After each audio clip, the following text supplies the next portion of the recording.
वहीम अस्सलाम वालेकुम। आप सबका आने का बहुत बहुत शुक्रिया। मेरी आज प्रेस कॉन्फ्रेंस करने का मकसद अपने साथ होने वाली माली और जिनसी ज़्यादती को मंजर आम पे लाना है। मेरे साथ ज़्यादती करने वाला शख्स कोई आम शख्स नहीं बल्कि बाबर आजम है, जो इस वक्त पाकिस्तानी क्रिकेट टीम का कप्तान है। मैं अपनी बात शुरू करने से पहले आपको बताती चलूँ कि बाबर आजम से मेरा ताल्लुक़ आज कल से नहीं है। मेरे ताल्लुकात उससे उस वक्त से हैं जब वो क्रिकेट की दुनिया में उसका कोई ताल्लुक़ नहीं था और वो एक गरीब घराने से ताल्लुक़ रखता था। आप हम सब तमाम सहाफ़ी भाइयों से मेरी रिक्वेस्ट है कि मुझे इंसाफ दिलाया जाए और मैं उम्मीद रखती हूँ कि आप हर हाल में मुझे इंसाफ दिलाएंगे ताकि आइंदा कौम की किसी बेटी के साथ इस तरह की ज़्यादती ना हो जो मेरे साथ हुई है। मेरी रुदात कुछ इस तरह है कि बाबर आजम और हम एक ही महल्ले में बड़े हुए हैं, इकट्ठे रहते थे और वो मेरा स्कूल फेलो था। स्कूल की वजह से और एक जगह पे रहने की वजह से हम लोगों की बहुत अच्छी दोस्ती थी। सन 2010 में ही प्रपोज टू मी और मैंने उसके प्रपोज़ल को एक्सेप्ट कर लिया और वो प्रपोज़ल उसने मुझे मेरे घर आके ही दिया था। मैंने एक्सेप्ट कर लिया। जैसे जैसे वक्त गुजरता गया मेरी उसके साथ अंडरस्टैंडिंग और उसकी मेरे साथ बहुत अच्छी रही। हम लोगों को शादी करने का हमारा प्लान था। हम लोगों ने शादी करने का मतलब प्लान कर चुके हुए थे। बाबर ने और मैंने, हम दोनों ने अपनी फैमिलीज़ को बताया। बाबर और मेरी फैमिलीज़, हम दोनों की फैमिलीज़ ने हमें साफ इनकार कर दिया। फिर बाबर ने और मैंने कोर्ट मैरिज का फैसला कर लिया। 2011 में बाबर मुझे मेरे घर से भगाकर, मतलब बाबर मुझे खुद अपने घर से भगाकर कोर्ट मैरिज के कहकर मुख्तलिफ जगहों पर किराए के मकान पे रखता रहा। जब मैं उन मकानों में रहती थी, पहले मैं आपको बता दूं, एक मकान जहां पे मैं रहाइश पजीर थी वो गुलबर्ग में मॉडल कॉलोनी में था, गली नंबर 2 में, और दूसरा जो मकान मैं किराए पे रहती रही हूँ वो Punjab society H block defence में था। वहाँ पे हम रहते रहे हैं। मैंने बाबर को कई मरतबा उस दौरान इसरार किया कि हम शादी कर लेते हैं, लेकिन बाबर ने मुझे यही कहा हमेशा कि अभी हमारे हालात ठीक नहीं है, थोड़ा वक्त गुजर जाए फिर हम निकाह कर लेंगे। हालात थे इस तरह के कि हम लोगों के कोई खाने पीने का कोई इस तरह नहीं था। मैं नौकरी करना शुरू होगी। बाबर ने मुझे बताया था कि वो क्रिकेट खेलना चाहता है और उसको क्रिकेट का बहुत शौक है और मैंने उसकी इस कोशिश में पूरी कोशिश की है। अपनी मेहनत हद से ज़्यादा मैंने उसके साथ अपनी मेहनत की है, उसके साथ मिलके। 2014 में ऐसे वक्त गुजरता गया है। 2014 में से पहले मेरा सैलून, मैंने नौकरी के साथ साथ सैलून बनाया। सैलून मेरा चलता रहा। सैलून से मेरी जितनी इनकम आती थी मैं सारी बाबर आजम को देती थी। बाबर आजम के खाना पीना, कपड़ा, रहाइश, क्रिकेट के जितने एक्सपेंसेस सब मैं अफोर्ड करती रही हूँ। जब वो आउट ऑफ सिटी जाता था वहाँ के जितने एक्सपेंस थे पीसीबी के अलावा वो भी मैं सब उसके अफोर्ड करती रही हूँ। 2014 में जैसे ही पाकिस्तानी टीम में उसका नाम आया, एकदम उसका रवैया थोड़ा सा मेरे से आस्ता आस्ता तब्दील होना शुरू हो गया था। मुझे नज़र भी आ रहा था, लेकिन मेरे हालात इस तरह के थे कि मैं अपने घर वापस नहीं जा सकती थी क्योंकि बगावत मैंने भी की थी, बाबर ने भी की थी। फिर 2014 में बाबर आजम ने मैंने फिर उसको इंसिस्ट किया कि हम लोग शादी करते। उसने कहा अभी शुरुआत है, थोड़ा वक्त गुजार लो, हम आस्ता आस्ता और मज़ीद अपने आप को स्ट्रॉन्ग कर लें, अपने हालात बेहतर कर लें, हम शादी कर लेंगे। वक्त गुजरता गया। 2016 में I was pregnant in 20 weeks. जब मैंने बाबर को बताया, उसका ये खबर सुन के एकदम रवैया इतना अजीब हो गया मेरे साथ, जैसे मैंने कोई गुनाह कर लिया। मुझे मारा पीटा, काफ़ी मुझे इंसिस्ट किया और मैं उस वक्त बेबस थी बिकॉज मेरे पास तो कोई और ऑप्शन नहीं था। तो बाबर आजम ने मैं आखिर उसकी इस बात में मैं हामी भर ली। वो मुझे बेगम कोर्ट पे एक it was very congested place जहाँ पे वो मुझे ले गया इस्तिकाते हमल के लिए। उसमें मुलव्वस उसके 2 दोस्त भी थे, एक कज़न था और उसका छोटा भाई भी था, सफ़ीर आजम, अब्दुल कादिर के बेटे Usman Qadir. He is a eye witness. वो हमेशा 4 से 5 साल तक, जब तक मैं बाहर रही हूँ, उस्मान कादिर वहाँ पर आते रहे हैं। और उनके एक और नेट प्लेयर थे जब ये NCA में ड्यूरिंग द क्रिकेट टाइम जो प्रैक्टिस करते थे, उसमें नवीद नाम का एक लड़का भी था, वो इस में भी शुमार थे। इन लोगों ने मेरी मर्जी के बगैर मेरे इस्तिकाते हमल करवाया और मुझे यही यकीन दिलाया कि कोई बात नहीं, आप सब्र कर लो, हम जल्दी शादी करेंगे। अब सिचुएशन ऐसी थी कि मैं थोड़ी ठीक हो गई थी। बाबर ने मुझे इंसिस्ट किया कि आप अपने घर चली जाओ और सुलह कर लो, क्योंकि मैं पाकिस्तान में बहुत कम होता हूँ, तुम यहाँ पे अकेली होती हो, तो आप अपने घर। मैंने किसी ना किसी तरह अपनी सुलह कर ली बाबर से, अपने घर वालों के, बाबर के कहने पर। जब मैंने सुलह की है, मैं अपने घर गई हूँ। बाबर का रवैया दिन ब दिन जैसे जैसे वो अरूज पे आ रहा, तो उसकी हवस भी उतनी बढ़ती जा रही थी। वो मेरे साथ वो ताल्लुकात बनाता रहा जो ना हमारा कोई कानून इस चीज़ की इजाज़त देता और ना ही हमें इस्लाम इजाज़त देता है। अब वो इस पर्पस के बाद वो फिर दोबारा मेरे साथ वही सब कुछ करता रहा। मैं अपने घर होती थी, घर से मुझे बाइब लाता था, मुख्तलिफ होटलों में मुख्तलिफ प्लेसेस पे लेके जाकर मेरे साथ जो भी सब कुछ करता रहा है। जब ये सब हालात मेरे चलते रहे हैं, 2017 में आखिरकार इसने इतनी मरतबा मुझे मारा, इतनी मरतबा मुझे मारा पीटा, और मुझे कई मरतबा इस दौरान इसने इनकारी भी शादी से की है। मैंने इस दौरान जो मेरी हॉस्पिटल में बाबर आजम मुझे लेके जाता रहा है, एज अ बीन वाइफ मुझे चेकअप करवाता रहा है। यहाँ पे उसकी प्रॉपर मेरे पास एविडेंस मौजूद है, जिसकी में ये सब वो एविडेंस हैं जिस पे मेंशन है कि बाबर आजम मुझे उस हॉस्पिटल में लेकर जाता रहा, क्योंकि मेरा आईडी कार्ड नहीं था और वहाँ पे बाबर आजम की आइडेंटिटी लगती रही थी। ठीक है, ये उस चीज़ के एविडेंस है। ये मुझे वहाँ पर लेके जाता रहा, सब कुछ करता रहा। बिल आखिर मैंने तंग आके 2017 में पुलिस रिपोर्ट की बाबर के खिलाफ, जिसके पर्पस में इसके फैमिलीज ये सब आए हैं। उधर जब हमारे जो ऑफिसर थे जिन्होंने हमें देखा था, उस ऑफिसर ने ये फैसला किया कि आप बाबर को यहाँ पे पेश करें। बाबर पेश नहीं हुआ, लेकिन उसी रात सेम नाइट बाबर ने, जो ऑफिसर मौजूद थे उनके सामने, हमारा मशरूत सुलहनामा पे उसने मुझसे दस्तखत करवाए। और इस वक्त 2017 में जो मैंने पुलिस कंप्लेन की थी बाबर के अगेंस्ट, बाबर की वो अगेंस्ट नसीराबाद में फेडेक्स ऑफिस में दर्ज है एप्लीकेशन। एक मिनट, वो मौजूद है। और उसके बाद बाबर ने 2017 में बाहर के मुल्क किसी में जाना था खेलने के लिए। 2017 में जब कंप्लेन के बाद बाबर ने जाना था, और हमारे यहाँ पे आई थिंक कोई PSL भी हो रहे थे, तो मैंने बाबर से सुलह सिर्फ इस वजूहात पे की थी कि बाबर मुझसे शादी करेगा। बाबर ने मुझे खुद इस चीज़ का यकीन दिलाया था कि वो मुझसे शादी करेगा। फिर आखिरकार 2017 में इसने सडनली अपना नंबर चेंज किया। वो नंबर भी इसका PCB में इसके ऑफिशियल रजिस्टर्ड है, और जो इसका इस वक्त मौजूद नंबर है वो भी इसका ऑफिशियल नंबर मेरे पास मौजूद है, जिससे मुझे कॉन्टेक्ट करता है, मुझे मैसेजेस करता था। और फिर उसके बाद इस तरह वक्त गुजरता गया। तकलीफ जो थी मैंने बर्दाश्त की। 3 साल से मजीद मैं बाबर आजम की इस हवस का निशाना बन रही हूँ। अब उसने आकर मुझे साफ इनकार कर दिया कि ना मैंने तुमसे शादी करनी है, ना मैं तुमसे कोई ताल्लुक रखना चाहता हूँ, और ना ही तुम मेरा कुछ बिगाड़ सकती हो। वो अपनी इस पावर को गलत इस्तेमाल कर रहा है।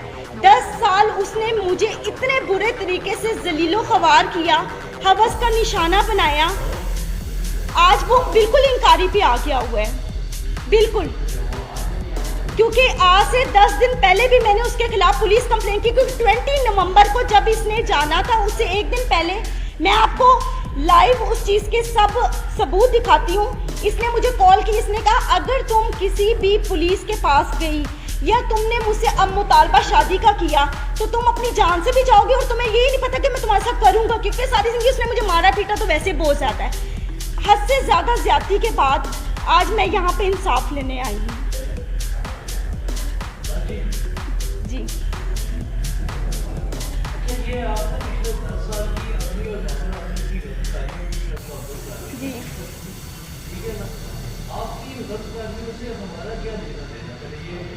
देखिए, आपका लेना देना ये है कि मेरा हक है, मैं कानून के पास जा सकती। जब मैं कानून के पास गई, मैं DSP के पास गालिब मार्केट गई है, SP गालिब मार्केट ने पहले सुना है, उन्होंने मेरी उस एप्लीकेशन को ट्रांसफ़र कर दिया माडा टाउन DSP के पास। आज तक DSP ने दोबारा मुझे पूछा ही नहीं है। बाबर आजम के पास मेरे तमाम वीडियोस, मेरी हर चीज़ उसके पास मौजूद है, हर चीज़ मौजूद है। सिर्फ वो अपनी पावर दिखाना चाहता है। जहाँ जहाँ पीसीबी ने जहाँ जहाँ इनको कमरे ठहरवाए पाकिस्तान के अंदर जब ये मैचेस खेलते थे, उसके साथ वाला हमेशा कमरा मेरा हुआ है, हमेशा। वो अभी भी अपने नंबरों से मुझे कॉल्स की हैं, उसने मुझे धमकियां दी हैं, डराने की, मारने की, ये सब मौजूद है।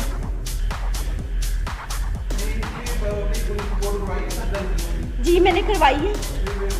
आप जो मेरा लीगल जो प्रोसेस चल रहा है वो आपको यही बता सकते हैं कि क्या लीगल अभी हम लोग एक्टिविटीज़ हमारी इसके खिलाफ हैं। जी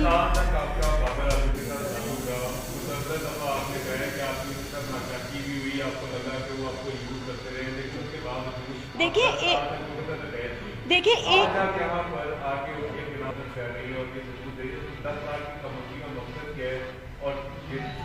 देखिए 10 साल से मैं खामोश तो नहीं थी। मैं तो 2017 में भी गई थी पुलिस के पास, और आपको मैंने वो आई थिंक बताया भी है कि वहाँ पे मेरी कंप्लेंट रजिस्टर थी। फिर भी मैंने सुलह इस बात पे की थी कि मेरे ख्याल में मुझे उससे मोहब्बत थी, हद से ज़्यादा मोहब्बत थी। देखिए बगैर कोई लालच के तो किसी के साथ इस तरह करता नहीं है। लालच नहीं था मुझे सिर्फ उससे मोहब्बत थी, और वो मोहब्बत मेरी यहाँ तक आज मैंने इसको स्ट्रगल करवाया है। आज ये जो सारी मीडिया और दुनिया के सामने ये बात करता है कि मेरे पेरेंट्स, मेरे फादर, मेरे सब सपोर्ट है। आप किसी भी मैच में जाकर, पिछले इसके मैचों में 17 से पहले जाकर आप देख सकते हैं बाबर आजम के कभी किसी भाई ने, किसी बाप ने वहाँ पर आकर देखा कि बाबर आजम क्या कर रहा है वहाँ पे, कभी भी किसी ने नहीं देखा। और आज तक 10 सालों में मैं बाबर आजम के एक पैसे की वफादार नहीं हूँ, क्योंकि मैं खुद सेल्फ मेड वूमेन हूँ, खुद कमाने वाली हूँ, क्योंकि मैंने बड़ी मेहनत की है दिन रात इसके पीछे कि ये किसी स्ट्रगल करके इसके किसी मुकाम पे पहुंच जाए। No doubt he is a very brilliant player, उसने मेहनत की है, लेकिन उस मेहनत के अलावा इंसान को और भी चीज़ों की ज़रूरत होती है। मेंटली तौर पे, फिनेंशली तौर पे सबसे बड़ा हमारा जो पॉइंट होता है वो फिनेंशली तौर पे होता है सबसे बड़ा। आज तक बाबर के हर मोबाइल, हर चीज़ का सबूत मेरे पास मौजूद है, हर चीज़। सर 4 साल में आप सुबह से रात तक, अगर मैं ब्यूटी पार्लर में 30,000 रुपया अर्निंग कर रही हूँ, 40,000 रुपया अर्निंग कर रही हूँ, वो सिर्फ और सिर्फ बाबर आजम के ऊपर ही जा रही है। सर करोड़ों की मलकियत होगी। 70 लाख रुपया का तो मेरे ऊपर सूद चढ़ा के ये गया था, जो मैंने आके 1 साल पहले उतारे हैं। इसको मोबाइल इंस्टॉलमेंट्स पे ले के आईफोन 4 सीरीज से लेके आईफोन 8 प्लस तक सीरीज मैंने इसको लेकर दी है।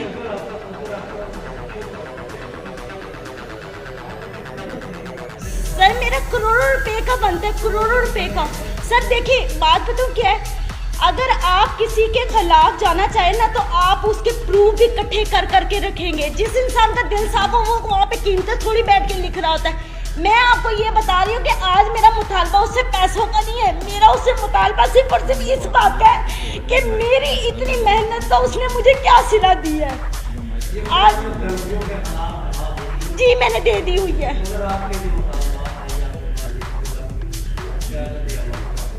वो मुझसे शादी करे, मैं करूंगी, मैं हर जगह पे जाके अब करूंगी, क्योंकि मुझे नजर आ गया कि बाबर की तरफ से मुझे साफ इंकारी है, साफ इंकारी है। मैंने आज से 1 महीना कंटिन्यूसली पीसीबी के वहाँ पे फ़ोन किए, मुसलसल फ़ोन करती रही हूँ उनको। जब मैंने ये अपना जो था मैटर बताया, उन्होंने कहा ये हमारे प्लेयर की पर्सनल लाइफ है, हम नहीं डिस्कस करना चाहते। मैं पुलिस के पास गई, पुलिस ने जो मेरे साथ किया वो मैंने आपको बता दिया। अगर हमारा कानून इतना स्ट्रॉन्ग हो तो आज मैं यहाँ पे आके बैठ के आप लोगों के सामने दलीलें पेश ना करूँ।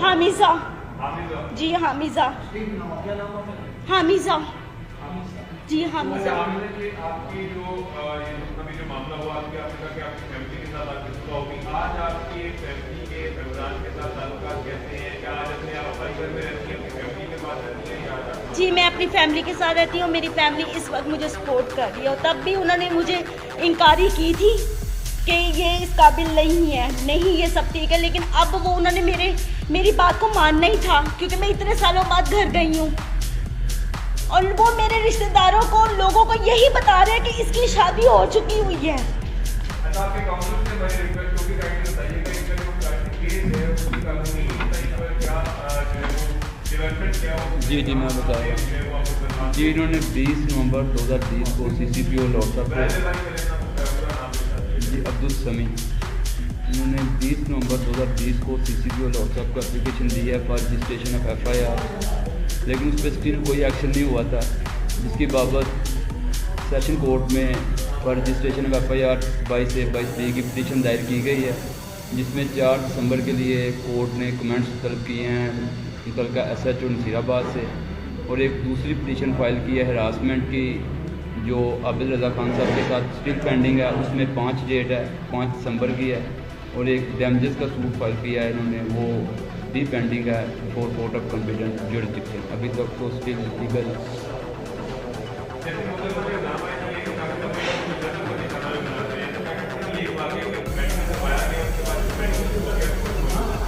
ये मेडिकल का मामला नहीं है, ये बेसिकली लीगल लैंग्वेज में इसको देखते हैं, ये शादी का झांसा दे के हरामकारी कह लेंगे, और लफ्ज़ में यूज़ नहीं करना चाह रहा, मेरे जुबान जेब नहीं दे रही। मैं बात ही करना चाह रहा हूं आपसे कि बहुत दफा बाबा आजम ने इनको थप्पड़ मारे, इनके साथ किसी के ऊपर तशद्दुद किया, वो इन्होंने आपने फरमाया जी क्या एक दफा भी किसी ने तशद्दुद की बात आप पुलिस वाले की बात जी मैं गई हूँ 2017 में, मैं गई हूँ 2017 में, मैंने पुलिस के पास जाके जी बताएं सर। जी नहीं सर, नहीं सर जी वो एक स्टार है जी ठीक है। एक बात आपने देखा कि मेरे कोई स्टार है, स्टार पास हो गया वो तो नहीं करेगा, आप कैसे काउंसिल कर रहे हैं जांच का कोई मसला है वो नहीं करेगा, आपका चुनाव क्या करेगी सर। मैं ऐसा तो लाया बन गया है अपनी लाइफ का। सर वो तो स्ट्रगल है ही है, जिस तरह ज़िंदगी गुजरी वो तो मैं गुजार रही हूँ, लेकिन इस वक्त मेरा सबसे मेन पॉइंट बाबर आजम को सजा दिलवाना है। वो मेरा हक है, वो मुझसे कोई नहीं छीन सकता, वो मेरा हक है।